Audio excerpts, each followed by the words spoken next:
Hi everybody. Today I'm going to make another recipe of my low carb egg white bread, and I made a whole 2 batches of it yesterday and I forgot to video, so I'm making a new one now. And this recipe is based on Maria Emmerich's original recipe for protein sparing bread, and then Indigo Nili on YouTube, she adapted it a little bit, and I've watched that too, and then I adapted it a little bit to suit me. So here we go, and I'll show you how I make mine. Okay, if I did a blooper video, this would be a whopper. This is my 3rd take. Okay guys, so what I do is first I put a 1.5 cups of just plain water in the mixing bowl. Then I combine most of my dry ingredients. Here I have 120 grams of the egg white powder, which is a 1.5 cups. Okay, and then to that I add some salt, and I use a heaping 1/2 teaspoon of salt, and the cream of tartar is a 1/2 teaspoon also. Okay, that goes in there, and then the allulose, and I'll take the allulose, and that takes a sorry about that. That takes a 1/4 cup of allulose. So put that in there. All right. And then I like to add some baking powder. Not very much. I just put 1/8 teaspoon in, because it seems to help keep it fluffy.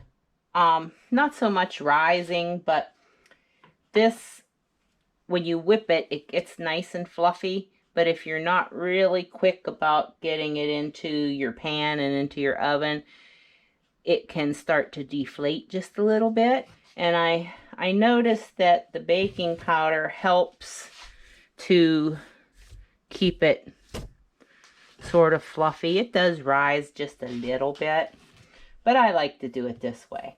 So, all right. So, let me put this stuff up here. As you can see, I don't have much room on my counter. And the egg yolk powder, this will go in after we get the egg whites nice and fluffy. So that will sit off to the side for just a minute. Okay, so I just dump everything into the bowl here. And then I turn it on low for a minute to just blend this stuff together. And then I'll turn it up. But when I turn it up on high speed, I'm going to have to put like a towel over the top, because at first it starts to splatter everywhere.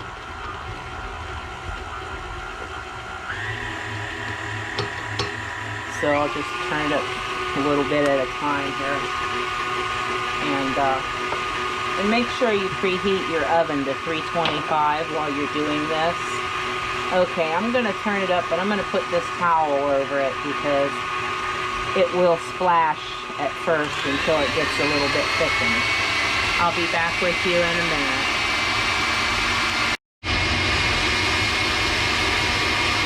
Okay, you can see it started to thicken up.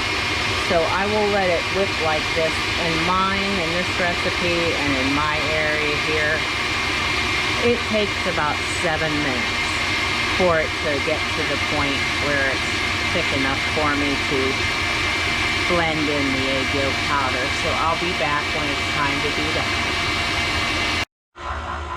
Okay, so it's been about 6 minutes, and this is nice and thick now. See it when I lift it? See how thick it is? it just kind of stays right on there. That's what you want. Okay, so now, well, I don't want it to come up over this, so let me scrape it down a little bit. But now I will put in the, that's better. I'll put in the egg yolk powder now. This is 8 grams. It's just a little over a tablespoon. And I just mix it in gently on the low speed because it has the fatty part of the egg and it will make this egg whites deflate if you whip it. You just want to incorporate it without whipping. And I think that's good enough right there, I believe. You see how it already deflated just a little bit with the egg yolk powder. So that will be, let me take that off of there.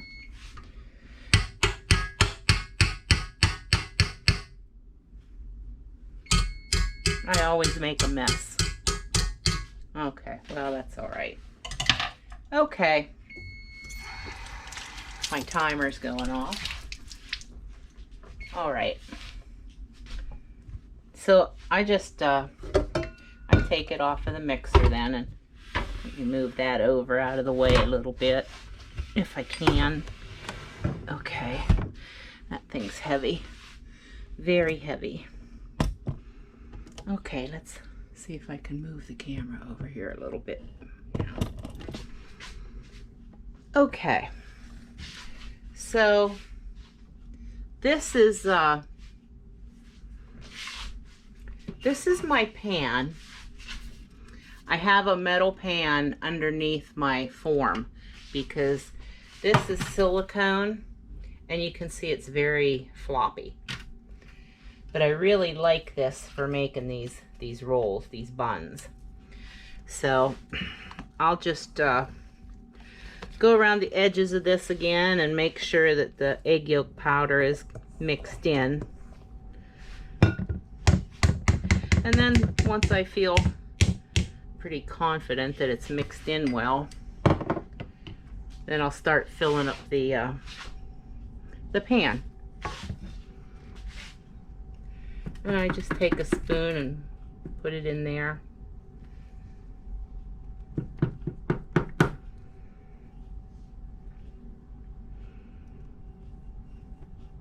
And some people can do this so neatly, but I'm kind of messy.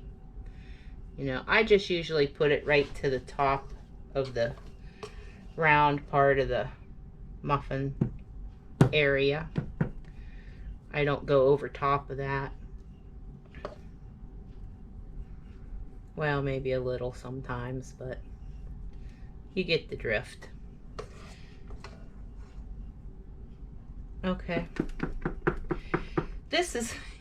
I really like making these, and you know, it's not real bread, but for anybody who's on a keto or carnivore lifestyle, this is the best bread replacement that I have come across. And not everybody will like it. I made some yesterday, and like I said, I forgot to video it. But I made it, and so I have a friend who, she's been watching her weight, and her husband has started too. So I gave her some, and she said he didn't like it. But I thought, well, it's okay. You know, I'm glad he at least tried it. Some folks don't want to try new things, you know, but you never know unless you try something if you're going to like it or not. So I do like it. It doesn't taste exactly like bread, but I think it's just wonderful for me because I can't have bread anymore unless I want to be very remorseful and miserable for the next few days afterwards. And I don't like that feeling, so I don't do that anymore. All right. Okay, here's our last one, and I think I have just enough, I think, to fill up our last cup. Or almost, anyway. We're gonna... Hope I didn't hold that in front of the camera the whole time. Okay. I don't know if I'll ever be a good video maker or not. But let me see what else, if I can get the rest of this in there. Okay. And then you don't have to put any kind of topping on this if you don't want to. But I really like the everything but the bagel seasoning. I really like that. Sometimes I'll put Italian seasoning, but the bagel seasoning is my favorite. So that's what I'm going to put on here. Okay.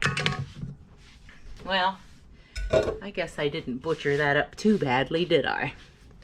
All right, so now what I do is, along with the bagel seasoning, I tested this out, and this is nutritional yeast. And it's not a yeast as in the kind you use to raise breads and things. It's different. It gives you sort of like almost a cheesy flavor, you know, if you're avoiding dairy or something like that. And it does sort of make it taste a little bit like bread, sort of. So anyway, I took it and I mixed a little bit of that, maybe a teaspoon of it, in with some of my bagel seasoning. And then I just shake it here on top. And it comes out really well. And I know somebody's going to ask about if it has carbs. And that nutritional yeast, it said there are 3 carbs in 2 tablespoons. So being that I can't even really measure this probably isn't even a half of a teaspoon. So I think the carb count in this is really negligible. I'm going to add a little bit more just plain bagel seasoning to these also, because I just really like it. Okay. And then I'll stick it in the oven for, I start the timer at 28 minutes. And then I check on it, starting at the 25-minute mark, I check. Sometimes they're done early. So we'll put this in the oven at 325 for 28 minutes. I'll set the timer for 28 minutes. And I'll be back with you when I'm ready to take them out of the oven, and so you can see what they look like, and then I'll cut them and show you what the texture looks like inside. Be back then. Okay, it's been 26 minutes and they look like they're done. So I'm gonna pull them out. Okay.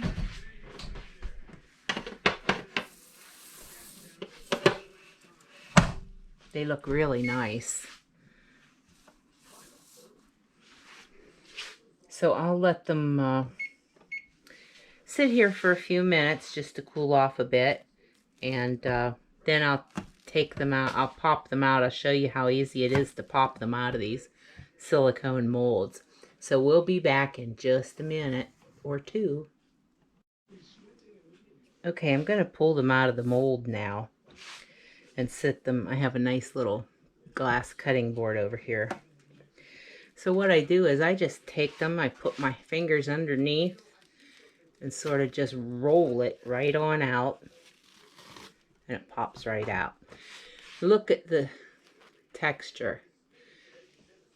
This is awesome. I hope the camera's picking this up, because this is really nice, the texture of it when it comes out of the mold. So I'll just pop the rest of them out. I just love it, the way that makes these. I love these molds, and they're really easy to clean too. You can hand wash them in the sink, Or you can pop them in the top rack of your dishwasher. And they're real easy to store because they'll squish up real tiny if you need to squish them up to fit them in a small space. They're pretty nice. Okay. Just pop them right out of there. Okay. There's that. All right, let me move the pans out of the way. And we'll slice these up and I'll show you the inside. Okay. Let me move these over here. Gonna find my knife. Okay. I'm gonna have one of these because they made me hungry making them. So I'm gonna just cut it in half. Yeah, I know, I should hold it the other way. Okay. Look at this.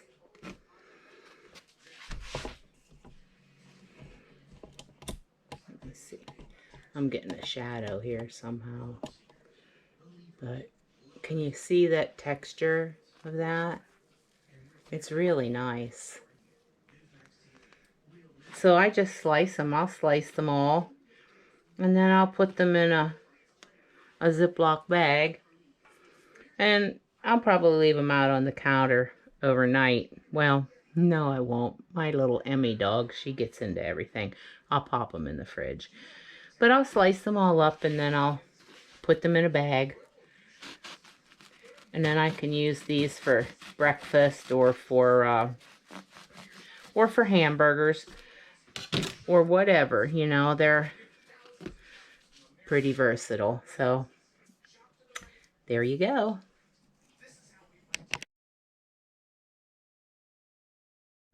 Then what I'll do is I get my egg yolk powder ready. Because you're going to put this in after you whip up the egg whites.